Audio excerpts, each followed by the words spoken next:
Welcome to Charts and Coffee for Tuesday, December 8th. Let's get a quick audio and video check in. Should be good to go.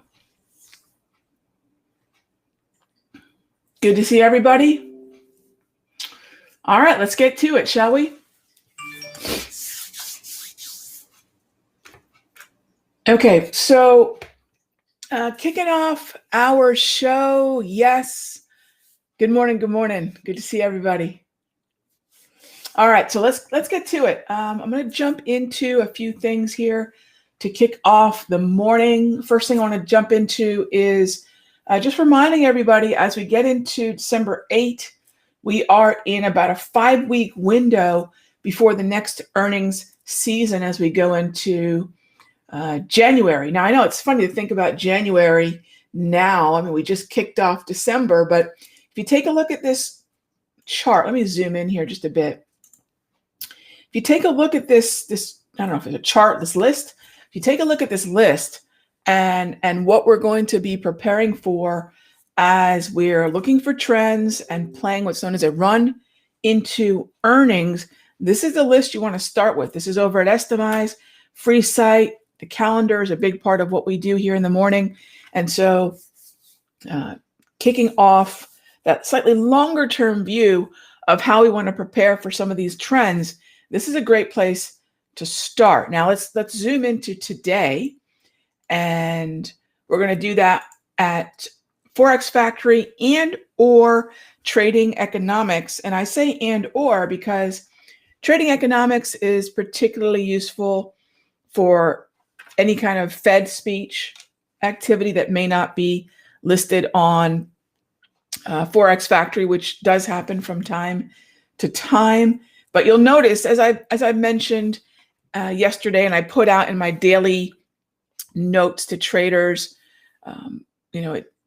we typically have a pretty quiet week after non-farm payroll in terms of scheduled economic data. And we can just see that that quietness rolling through the week so far. All right. So then we have going into, let's see here. There was something I wanted to point out to my currency traders. Both the Canadian dollar and the euro, which are two currencies that I am willing to be long in versus the dollar, are in play with both their central banks. Bank of Canada on Wednesday and the ECB, European Central Bank, on Thursday. All right, so heads up. Again, we don't want to be strategizing and positioning ourselves right in front of these events. Give yourself a little bit of a heads up, and that's the best way to prepare for these. Okay, so let's get to it. A couple questions here. Janet asked, I talked about trading mission statements yesterday. What is mine? Well, from that conversation, let me refresh everyone's memory if you missed it. Just bear with me. I'll bring up those notes. Do I have them? I thought I saved them. Anyways, it's not necessarily for me at this point in my career, Janet. It's not something that's all encompassing. It's per account. So right now, when I look at different mission statements for my trading, what I'm looking at is per account, Janet. So for example, that account that I was sharing with you all yesterday, my options trading account, that's going to be something that will have a budget. What's the budget per trade? What is, and I wish I could find the, hang on one sec here. That's my voicemail going off. All right. So let me see if I can find those notes from yesterday. I guess I didn't save that. That's a real bummer. Oh, here it is. I inadvertently deleted it. Okay. Yeah. So let me put this on the screen because that's a cool question. So this is Janet's question. I talked about trading mission statements. Every account actually should have a mission statement. Not for me at this point, your overall trading, but every account should have one. And so it should include basically these different areas of consideration. Asset class, this is for the account that I used for my last class, ETF Masterclass, as well as the Sector Secrets Mastery. So what's my asset class? It's options. What's the strategy? It's mostly directional, therefore they're debit trades for the most part. What's my budget? Well, each position is going to need approximately $2,400, as little as $1,100 and usually maxed out around $3,000, but the average tends to be about $2,400. My risk tolerance of premium, the time frame I'm looking at, and the time horizon to the first target. So these are all things that I'll factor in. And this particular account has this mission statement or guidelines or whatever you want to call it, right? So that's one of them. That's one of them. So thanks for the question. All right. So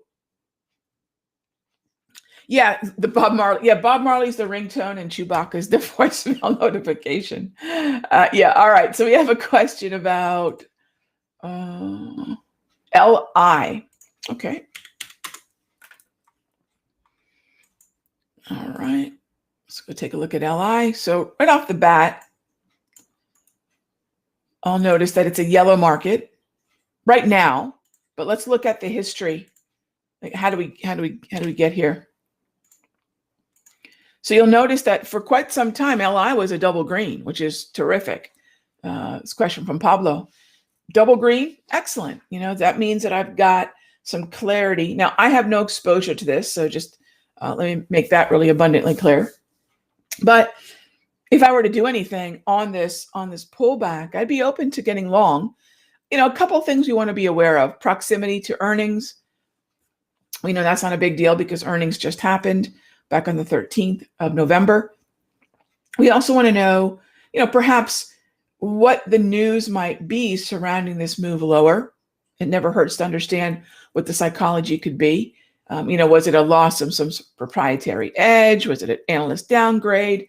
Whatever, supply chain issues. I don't know, but, look into maybe a little bit of the why. And then finally, am I willing to be a buyer? And I think the closer we revert down to the mean of the volume weighted average price, yeah, I'm game. All right, Baba. Baba is not a name that I'm remotely interested in. And here's why. Double red. Now, in a sea of markets that are heading higher with good clarity, I guess my question is always this. If you believe which is very much part of the belief system I have for trading, what you trade is even more important than how you trade it. Okay? What you trade is more important than how you trade it. And what that means is, at the end of the day, what you want to think about is your watch list. Your watch list really come first. A big part of what I do in the chat rooms that I'm in is we spend an inordinate amount of time building the watch list. And so just like there are mission statements for an account, you really should have guidelines for your watch list, because your watch list should really match the mission statement for your account, right? So if your account's a trend following account, you really want the best trend following candidates. And that's a big part of trading. That's a big part of being a great trader, which is not being so hung up on strategies and indicators, but being much, much more focused on your watch list. What you trade is far more important than how you trade it. And that may not sound correct at first, but you will see it's true as you go through your trading career. All right. So then, so Baba to me is a name where, yeah, I see a name that maybe could bounce off the 200 exponential. And I'm sure there's some bullish reasons and there's some bearish reasons, but if I've got a mark, here's another thing to think about. If you're looking at a symbol like I am right now, Baba's been a really great performer for a while. I think it just lost that edge as of the beginning part of November. So if I could have a really good argument for the short side, and I could have a really solid argument for, say, an oversold buy, therefore the long side, if I have a good argument for either side, it's probably not a symbol that I want to trade. I should be so clear about what I feel the path of least resistance is, the path that's more clearly laid out for that symbol, that's going to be the more compelling trade for me. Okay. All right. So I hope that makes sense. All right. Got another request for Netflix. I'll tell you, Netflix is going to be another one of those symbols where, I think that symbol building is such an individual thing, which is why it has to go back to your account mission statement. If you're a momentum trader, a lot of what I'm saying right now is not going to resonate with you. If you're a trader who notices that a particular stock has made one big day, big move, and that might be the catalyst for you to get in, I'm not going to resonate with you. It's really important that I tell you where, in terms of the different account goals, trading markets that are yellow are never part of the account goals. Trading markets that have already made a big move are not going to be part of the account goals. And that's sometimes tough medicine for traders, because I think we all tend to take it kind of personal when someone doesn't necessarily resonate with our trading approach. So I think it's really important for someone on this side of the microphone to be very clear about what it is they're trying to communicate to traders. And my foundation is this: if you look at your account statement, most traders out there in Traderverse are going to find that trending markets, trending environments are far more beneficial to their P&L than momentum breakouts and contrarian top and bottom picking. This isn't something I've come upon lightly. It's something that echoes in my own trading. It's something that I've witnessed across thousands of traders, because I've just had the privilege to teach and watch and mentor a lot of traders. And I'll tell you, that's really where most traders do the best, in double green uptrending markets, which is why we spend so much time prioritizing those. Okay. All right. So next up is REGN. Sure. So again, in a market that generally speaking is heading higher, I don't want to prioritize markets that are moving lower. However, BABA and REGN, if you're looking for shorts, then cool. Those are double reds.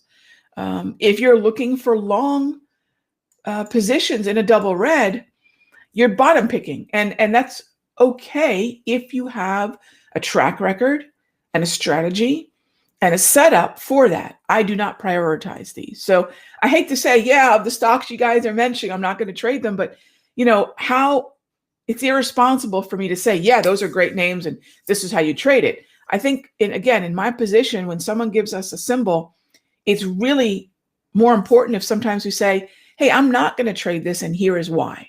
That's going to be much more beneficial than my setting up a trade that I have no intention of taking, right? So always kind of tricky, but I want you guys to understand where I'm coming from.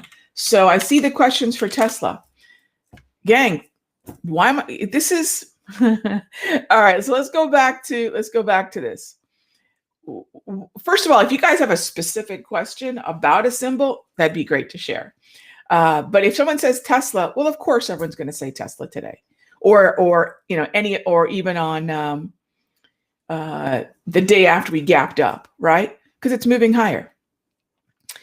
Let me tell you guys, this is how Tesla shaped up for me, and hopefully you guys can learn a little something about the way that I time the market. Not that it's the only way to time the market, but it's the way that I time the market. And I was talking to the group in the options room and in the futures room and the Sector Secrets Mastery over at Simpler about this just the other day.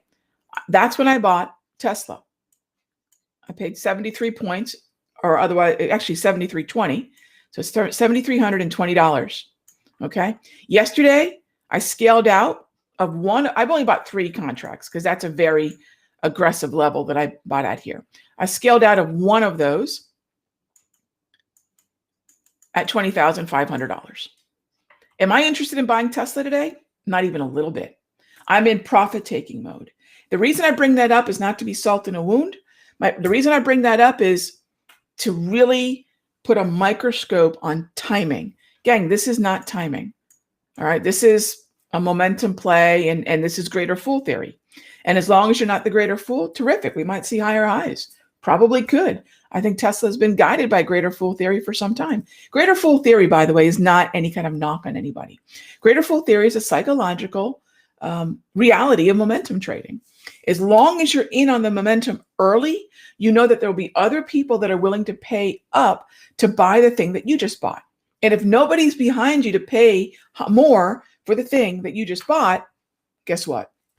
We know this in poker, right? What is that saying in poker? If you look around the table and you don't know who the sucker is, it's you. Greater fool theory works the same way. It just happens to be a financial phenomena, psychological phenomena that is especially at play in trends, most especially at trade and parabolic or momentum-driven moves. Okay, so for some traders, they're willing to look for higher highs and they're willing to pay up. That's not going to be me. Okay, so little pullbacks are going to be the key. So I hope that makes sense, and I hope it gives you another view at what the possibility for timing can be if you are a believer in Tesla.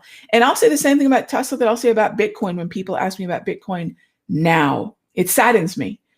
If you're a believer in Tesla, well, you were buying pullbacks. You were interested in times when the market was sideways.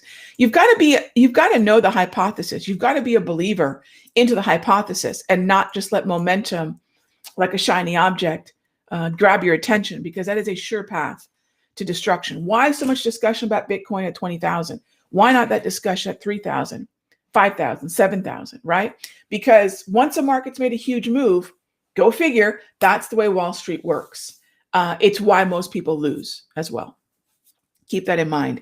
It's a little backwards thinking. Okay. So if you're a believer in the narrative, pullbacks, accumulation, they're already things you were looking at a year ago. Same thing would go with Tesla. Not that I'm comparing Tesla with Bitcoin, but the psychology is very, very similar. Okay. So let me, and I hope that makes sense. I hope that resonates with folks. One question, a general question is, do I buy at the close of a candle? No, I buy, or my alerts go off, which is probably a better way to put it, when a certain price criteria is met. I seldom will wait for a close. Yeah, seldom, especially in a daily. But I do not wait for candles to close. I wait for certain types of momentum. I wait for certain price levels to be reached. And then an alert goes off, typically on one of my platforms, and then I'll get to work, whether that's bidding on an option, whether that's finding out if my limit order was filled, etc. So I'm a big fan of alerts, price conditional alerts, and I'm a big fan of conditional orders, like limit orders and stop orders. I never, and I do mean never, use market orders, ever, ever, ever. I mean, if I do, that means something's gone terribly, terribly wrong in my trading. All right. So gang, boy, that 20 minutes does fly by. I'm going to head on over to on the Tesla, 8 exponential. Correct. John, on that Tesla trade, 8 exponential. You got it. You got it. Okay. Absolutely. All right, gang, that 20 minutes flies on by, but I really, really appreciate you guys tuning in and hanging out with us. Thank you so much for being here. I'll see you guys tomorrow at 9 a.m. We'll go through some questions. We'll take a look at some markets. And until then, be good to each other, gang. I'll see you soon.